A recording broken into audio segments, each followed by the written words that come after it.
नमस्कार, जय हिंद दोस्तों। आज हम इंग्लिश ग्रामर का सबसे महत्वपूर्ण टॉपिक जिसे टेंस कहा जाता है पढ़ने वाले हैं। आज इस वीडियो में हम टेंस का टेंशन आपका हमेशा हमेशा के लिए दूर कर देंगे।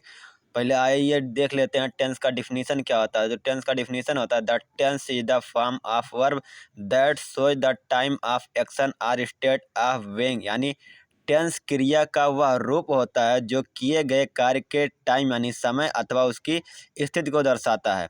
तो आइए देख लेते हैं टेंस कितने प्रकार का होता है, यानी टाइप ऑफ टेंसेज। टेंस कितने प्रकार का होता है? 3 प्रकार का होता है। एक होता है प्रेजेंट टेंस, दूसरा होता है पास्ट टेंस एंड तीसरा होता है फ्यूचर टेंस। यानी प्रेजेंट टेंस यानी वर्तमान काल, पास्ट टेंस यानी भूतकाल, फ्यूचर टेंस यानी भविष्य काल। इनमें से प्रत्येक टेंस को चार चार भागों में बांटा गया है। यानी प्रेजेंट टेंस को कितने भागों में बांटा गया है? 4। पास्ट टेंस को कितने भागों में बांटा गया है? 4। एंड फ्यूचर टेंस को कितने भागों में बांटा गया है? 4। एंड टोटल टेंस के कितने भागों में बांटा गया है? टोटल टेंस के को 12 भागों में बांटा गया है। ठीक, आइए देख लेते हैं प्रेजेंट टेंस के चारों भाग कौन कौन से। पहला है प्रेजेंट इंडेफिनिट टेंस, दूसरा है प्रेजेंट कंटिन्यूअस टेंस एंड तीसरा है प्रेजेंट परफेक्ट टेंस एंड चौथा है प्रेजेंट परफेक्ट कंटिन्यूअस टेंस। तो सबसे पहले पढ़ने वाले हैं प्रेजेंट इंडेफिनिट टेंस, यानी जिसे हिंदी में कहा जाता है अनिश्चित वर्तमान काल। प्रेजेंट इंडेफिनिट टेंस को हम एक नाम से और जानते हैं, वो है सिंपल प्रेजेंट टेंस यानी सामान्य वर्तमान काल। प्रेजेंट इंडेफिनिट टेंस का पहचान क्या होता है? प्रेजेंट इंडेफिनिट टेंस का पहचान होता है जब वाक्य के अंत में ता है, ती है, ते है या ता हूँ आदि शब्द आते हैं तो उसको हम बोलते हैं प्रेजेंट इंडेफिनिट टेंस। ठीक, तो इसको समझने से पहले हम समझ लेते हैं कि सिंगुलर सब्जेक्ट क्या होता है, यानी एक वचन कर्ता क्या होता है। ही, सी, इट, दिस, बॉय, गर्ल, यानी किसी भी व्यक्ति का नाम आ सकता है, राम, सीता, गीता आदि। ये सब क्या है? Singular subject. और प्लूरल सब्जेक्ट में क्या क्या आ सकता है? I, we, you, they, boys, girls, etc। ये सब क्या है? Plural subject. तो प्रेजेंट इंडेफिनिट टेंस को हम पढ़ने वाले हैं 4 पार्ट में।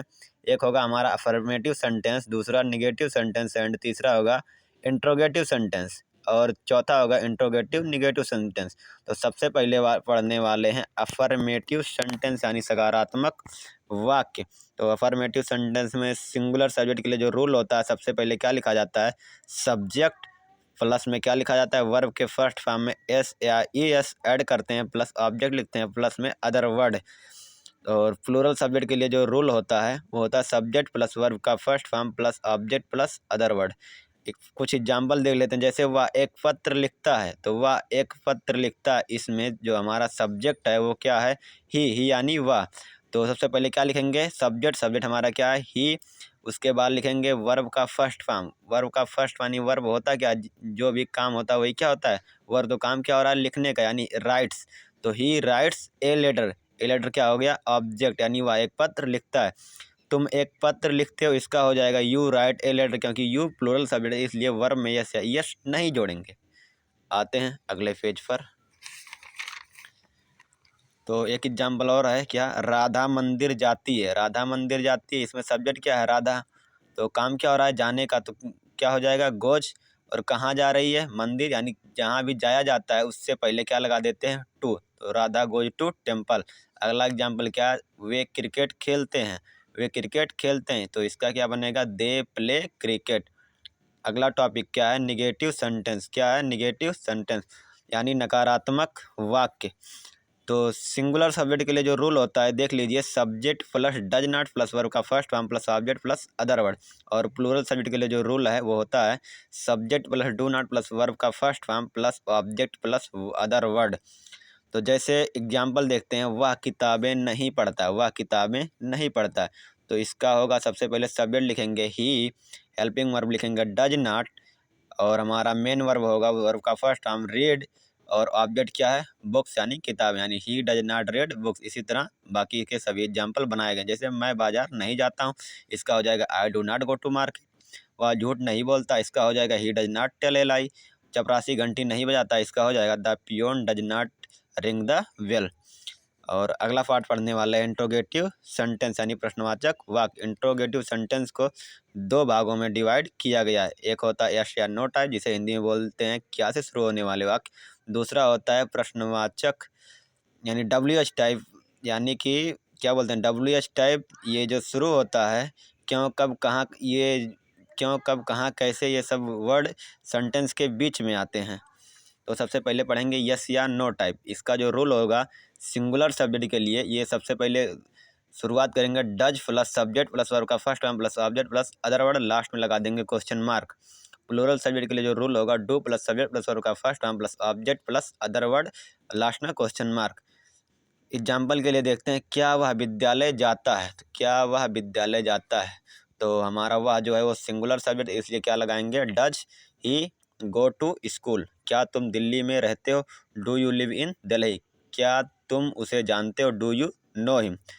इंग्लिश में तुम या आप के लिए यू का ही प्रयोग किया जाता है। देखने वाले हैं WH टाइप। तो सिंगुलर सब्जेक्ट के लिए रूल क्या होता है, WH वर्ड प्लस में does plus subject plus verb का first form plus object plus other word and question mark.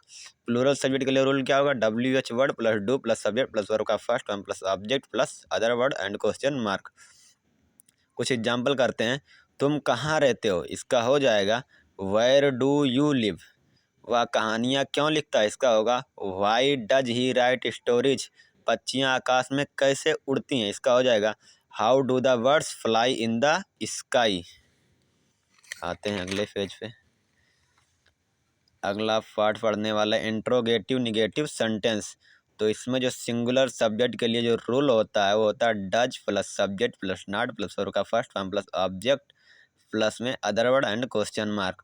और जो प्लूरल सब्जेक्ट के लिए रूल होता है do plus subject plus not plus verb का first form plus other word and question mark.